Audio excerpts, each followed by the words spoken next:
ഒരു പഴയ വിൽപത്രത്തിന് ഇന്നത്തെ നമ്മുടെ ലോകത്തെ നിയന്ത്രിക്കാൻ പറ്റുമോ?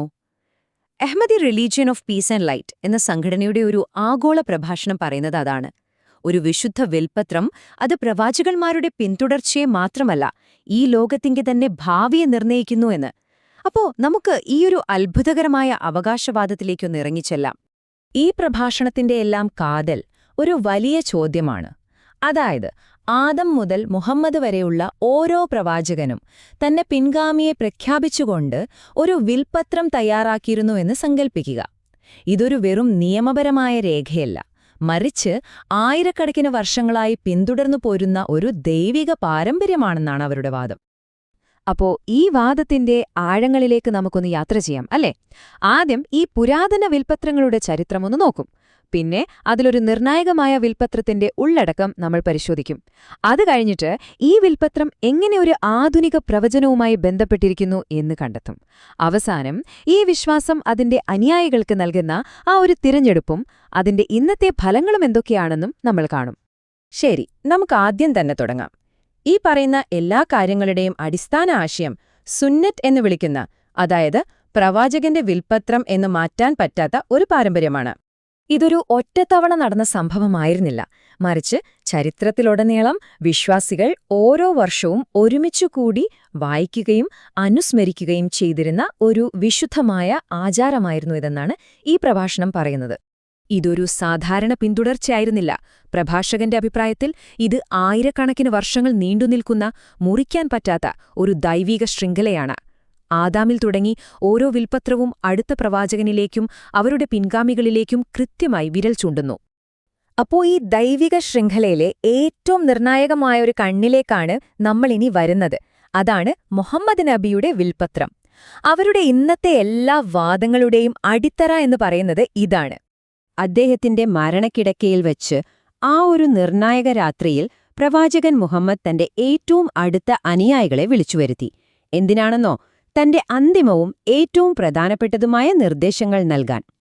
ഈ വിൽപത്രം ആദ്യം തന്നെ 12 ഇമാമുകളുടെ ഒരു പരമ്പരയെക്കുറിച്ചാണ് പറയുന്നത്. അത് തുടങ്ങുന്നത് അദ്ദേഹത്തിന്റെ മരുമകനായ അലിയിൽ നിന്നാണ്. പിന്നെ അത് അദ്ദേഹത്തിന്റെ പിൻഗാമികളിലൂടെ അങ്ങനെ തുടരുന്നു. പക്ഷേ കഥ ഇവിടെ തീരുന്നില്ല കേട്ടോ. വിൽപത്രത്തിൽ അതിശയകരമായ ഒരു തുടർച്ചയുണ്ട്.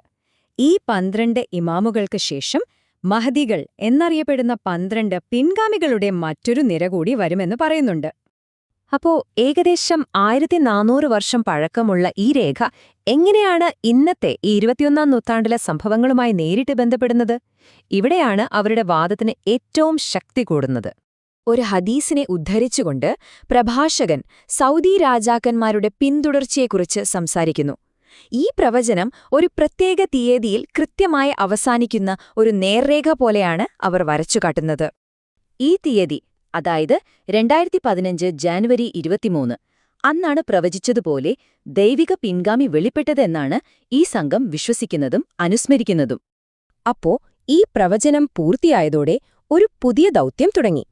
ഈ പ്രഭാഷണം നടത്തുന്ന അബാ അൽ സാദിഖ് ആ പ്രവചനത്തിലെ താക്കീതുകാരൻ താനാണെന്ന് അവകാശപ്പെടുന്നു.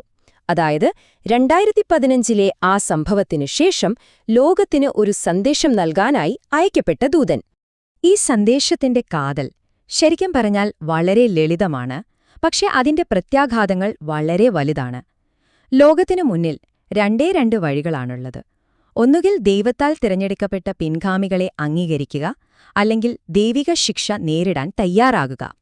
ഇവിടുത്തെ വാദം എന്താണെന്ന് വെച്ചാൽ, യഥാർത്ഥ വിശ്വാസമെന്ന് പറയുന്നത് മതേതരമോ നീതിയില്ലാത്തതോ ആയ ഭരണാധികാരികളോടല്ല, മറിച്ച് ദൈവം നിയോഗിച്ച ആ കാലത്തെ ഇമാമിനോടുള്ള വിധേയത്വമാണ്. ഈ വിശുദ്ധ പരമ്പരയിൽ പേരുള്ളവരല്ലാത്ത ഏതൊരു നേതാവിനെയും പിന്തുടരുന്നത് ബഹുദൈവാരാധനയായിട്ടാണ് ഇവർ കാണുന്നത്. അത് അവസാനം അഴിമതിയിലേക്കും നാശത്തിലേക്കും നയിക്കുമെന്നും അവർ പറയുന്നു. ഇപ്പോൾ മിഡിൽ ഈസ്റ്റിൽ നടക്കുന്ന സംഘർഷങ്ങളെല്ലാം ഈ നീതിയില്ലാത്ത ഭരണാധികാരികളെ പിന്തുടരുന്ന രാഷ്ട്രങ്ങൾക്കുള്ള ദൈവത്തിന്റെ ശിക്ഷയുടെ നേരിട്ടുള്ള തെളിവായാണ് പ്രഭാഷകൻ ചൂണ്ടിക്കാണിക്കുന്നത്. ഇതവരുടെ ദൈവശാസ്ത്രത്തിലെ വളരെ സങ്കീർണമായ ഒരാശയമാണ്. അതായത്, ദൈവം തന്റെ ശത്രുക്കളെക്കൊണ്ട് തന്നെ മറ്റുള്ളവരെ ശിക്ഷിക്കുന്നു. അറബ് രാജ്യങ്ങളെ ഒരു പാഠം പഠിപ്പിക്കാൻ അമേരിക്ക, ഇസ്രായേൽ പോലുള്ള രാജ്യങ്ങളെ ദൈവം ഒരു വാളായി ഉപയോഗിക്കും, എന്നിട്ട് അവസാനം ആ വാളിനെയും ദൈവം ശിക്ഷിക്കുമെന്നാണ് അവർ വിശ്വസിക്കുന്നത്. ഇത്രയൊക്കെ കടുത്ത ശിക്ഷാ മുന്നറിയിപ്പുകൾക്കിടയിലും ഈ പ്രഭാഷണം അവസാനിക്കുന്നത് പ്രതീക്ഷയുടെയും വളർച്ചയുടെയും ഒരു ചിത്രം കാണിച്ചുകൊണ്ടാണ്.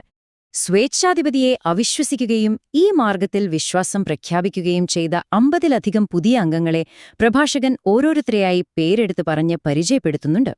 ഈ പുതിയ വിശ്വാസികൾ പിന്നീട് ഒരുമിച്ച് ഒരു പ്രതിജ്ഞയെടുക്കുന്നു. ആ വിൽപത്രത്തിൽ പേരുള്ള ദൈവത്തിന്റെ തെളിവുകൾക്കായി തങ്ങളുടെ ജീവിതവും മരണവും സമർപ്പിക്കുമെന്ന് അവർ വാഗ്ദാനം ചെയ്യുന്നു. അപ്പോ അവസാനം നമ്മളെല്ലാവരും എത്തിച്ചേരുന്നത് ഒരു പ്രധാന ചോദ്യത്തിലാണ്. ഏകദേശം 1400 വർഷം പഴക്കമുള്ള ഒരു വിൽപത്രത്തിന് ഇന്നത്തെ ഈ ആധുനിക ലോകത്ത് ഒരു സമൂഹത്തെ ഒന്നിപ്പിക്കാനും അവരുടെ ജീവിതത്തെ മാറ്റിമറിക്കാനും ഒരു പുതിയ പ്രസ്ഥാനത്തിന് തന്നെ രൂപം നൽകാനും എങ്ങനെ സാധിക്കുന്നു?